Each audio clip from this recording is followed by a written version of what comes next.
BJP. കേന്ദ്ര നേതൃത്വം വലിയ പ്രതീക്ഷകളോടുകൂടിയാണ് രാജീവ് ചന്ദ്രശേഖർ എന്ന ആ വലിയൊരു വ്യവസായ പ്രമുഖൻ കൂടിയായ കേന്ദ്ര സഹമന്ത്രിയൊക്കെ ആയിരുന്ന ആളിനെ കേരളത്തിൻ്റെ സംസ്ഥാന അധ്യക്ഷനായിട്ട് നിയോഗിച്ചത്.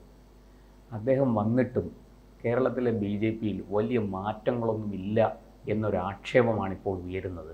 പാർട്ടിക്കുള്ളിൽ വിഭാഗീയത വീണ്ടും രൂക്ഷമായിരിക്കുന്നു എന്നാണ് പറയപ്പെടുന്നത്. എന്താണ് താങ്കൾക്ക് എന്തു തോന്നുന്നു?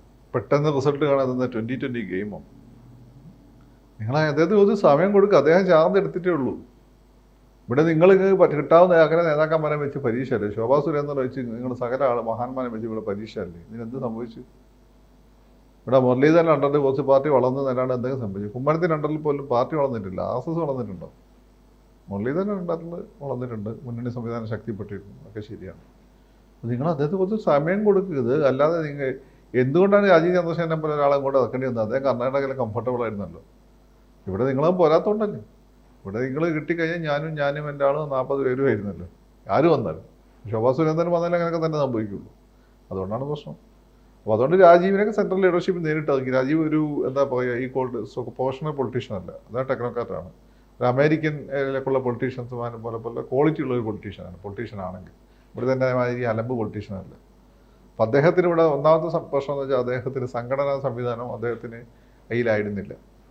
ഇവർക്ക് ആർക്കും അദ്ദേഹത്തിൻ്റെ കൂടെ ശാഖയിൽ പങ്കെടുത്തോ, അദ്ദേഹത്തിൻ്റെ കൂടെ AVP അവസാന കൗൺസിലിൽ ഇരുന്നോ, അദ്ദേഹത്തിൻ്റെ കൂടെ നാനായുടെ കാലഘട്ടത്തിൽ പിന്നെ KSRTC കാലത്തൊന്നും അവർക്ക് അങ്ങനെ ഒരു പരിചയമില്ല. ആ സമയത്ത് രാജീവ് ഈ രാജ്യത്തെ വലിയ രീതിയിൽ കെട്ടിപ്പടുക്കുന്ന ആളായിരുന്നു. ബസ്സിന് കല്ലാതായാലായിരുന്നില്ല. പിന്നെ ലാൻഡ് ലൈൻ ടെലിഫോണിനെ കുഴിച്ചുകൂടി മൊബൈലിനെ കൊണ്ടുവന്നതായിരുന്നു. അതിൽ പ്രധാനപ്പെട്ട പങ്ക് വഹിച്ച ആളാണ് രാജീവ് ഇനീഷ്യേറ്റീവ് എടുത്തുകൊണ്ടാണ് അത്രയും പെട്ടെന്ന് ഹച്ച് വരേണ്ടി വന്നു. ഹച്ചിന് ലൈസൻസ് കൊടുക്കേണ്ടി വന്നു. ഹച്ച് പൈസ കൊടുക്കാൻ റെഡിയായി. രാജീവ് പൈസ കൊടുക്കാൻ റെഡി ആയിരുന്നില്ല.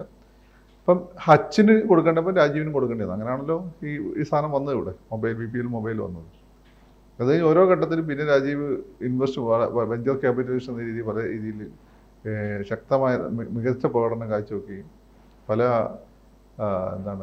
സ്റ്റാർട്ടപ്സിനൊക്കെ ഭയങ്കരമായിട്ട് ഫിനാൻസ് ചെയ്യുകയും അതെല്ലാം വിജയത്തിലെത്തിക്കുകയും ചെയ്ത ഒരാളാണ് രാജീവ്. ആ രീതിയിൽ നിങ്ങൾ ഇവിടുന്ന് KSRTC ബസ്സിന് കല്ല വന്നപ്പോൾ ഉണ്ടാക്കിയ ആളാണ്, അതായത് പടുത്തുയർത്തിയ ആളാണ് രാജീവ്. അപ്പോൾ ഒരു ബിസിനസ്സുകാരൻ എന്നുള്ള നിലയ്ക്ക് അദ്ദേഹം ഒരു വലിയ വിജയം നേടിയ വ്യക്തി തന്നെയാണ്. പക്ഷെ പൊളിറ്റീഷ്യൻ എന്നുള്ള നിലയ്ക്ക് അദ്ദേഹത്തിന് ആ ബിസിനസ്സിൽ നേടിയ വിജയം, ആ മെറിറ്റ്, ആ പ്രകടനം ഒക്കെ അദ്ദേഹത്തിന് ഇവിടെ കാഴ്ചവെക്കാൻ സാധിക്കും. അതൊക്കെ കാഴ്ചവെക്കാൻ പറ്റും. രാജീവ് ഒരു ദിവസം കൊണ്ടല്ലല്ലോ പിന്നെ ബിസിനസ് തന്നെ ആയത്. രാജീവ് ബിസിനസ് തന്നെ ആയത് എങ്ങനെയാണ്? ആദ്യം അദ്ദേഹം സോഫ്റ്റ്വെയർ പഠിച്ചു. മൈക്രോസോഫ്റ്റ് ജോയിൻ ചെയ്യാൻ തീരുമാനിച്ചു. ആ സമയത്താണ് ഈ ഇന്റലിൽ ചിപ്പുകൾ നിർമ്മിച്ചു തുടങ്ങി. അപ്പോൾ വെറുതെ ഒന്ന് അദ്ദേഹത്തിന് അങ്ങോട്ട് വിളിച്ചതാണ്. അപ്പോൾ അവിടെ പോയി അവർക്ക് അദ്ദേഹത്തിന് അന്ന് ഇത് രണ്ടും കൂടി എങ്ങനെ സിങ്കണൈസ് ചെയ്യുമെന്നുള്ള പഠിക്കുന്നൊരു വിഭാഗം ഉണ്ടായിരുന്നു. അവിടുത്തെ അത് എടുക്കാൻ പോകുന്നത് അദ്ദേഹത്തിന് താല്പര്യം ഉണ്ടായിരുന്നില്ല. മൈക്രോസോഫ്റ്റ് വിട്ടുപോയില്ല. പക്ഷേ പിന്നെ ചിപ്പുകൾ നിർമ്മിച്ചതിൽ ആ ടീമിലെ പ്രധാനപ്പെട്ട ഒരാളെ രാജീവായി. അന്ന് നിങ്ങളാരും രാജീവിനെ അറിഞ്ഞിട്ടില്ല, മനസ്സിലായില്ല. അതുപോലെ തന്നെയാണ് ഇപ്പോഴത്തെ രാജീവിൻ്റെ. അങ്ങനെയാണ് രാജീവ് ബിസിനസ് പഠിക്കുന്നത്. ബിസിനസ് അല്ല, ഇപ്പോൾ ഇൻഡസ്ട്രി പഠിക്കുന്നത്. അത് കഴിഞ്ഞിട്ട് BPL അമ്മായിയപ്പൻ്റെ കമ്പനിയാണ് BPL.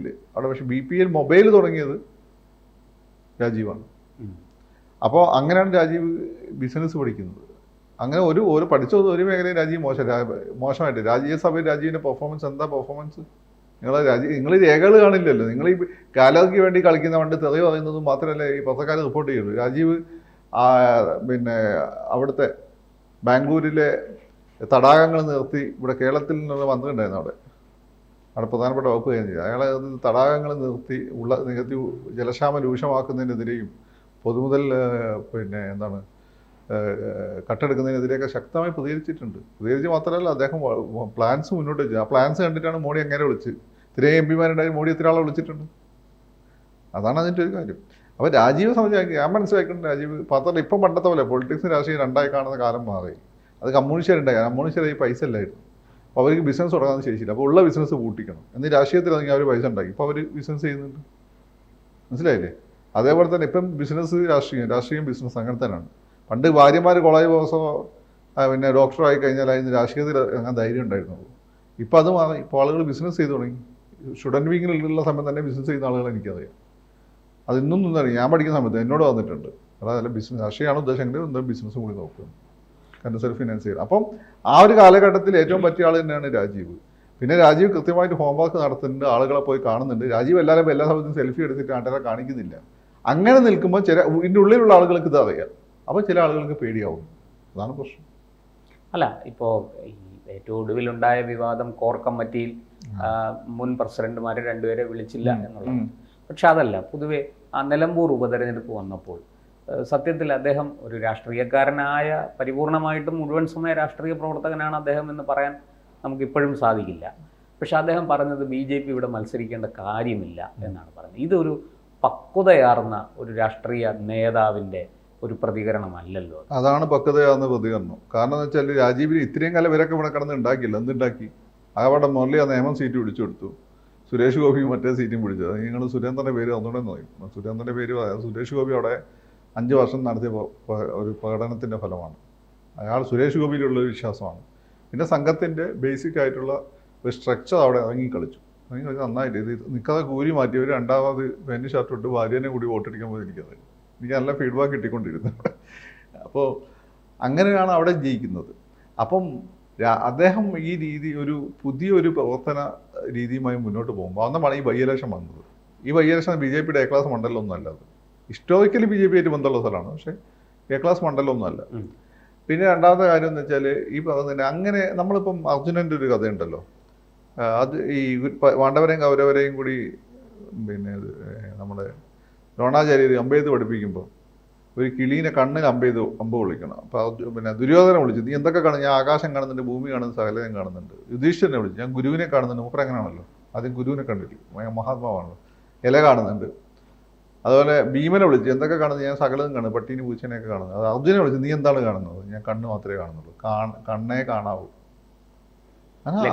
ലക്ഷ്യമാണ് പ്രധാനം. അതുപോലെയാണ് രാജീവ് ചെയ്തത്. രാജീവിന് അടുത്ത പഞ്ചായത്ത് ഇലക്ഷൻ, ലോക്സഭ ഇലക്ഷൻ, നിയമസഭാ ഇലക്ഷനാണ് രാജീവിൻ്റെ ലക്ഷ്യം. അതിൻ്റെ ആദ്യം രാജീവിൻ്റെ മുന്നിലുള്ള ഹഡിൽ സംഘടനയായിരുന്നു. അത് മനസ്സിലാക്കാൻ വേണ്ടിയാണ് അദ്ദേഹം യാത്ര നടത്തുന്നത്. എല്ലാ ജില്ലകളും അദ്ദേഹം പോകുന്നു, സൈലൻ്റ് ആയിട്ട് പ്രധാനപ്പെട്ട ആളുകളെ കാണുന്നു.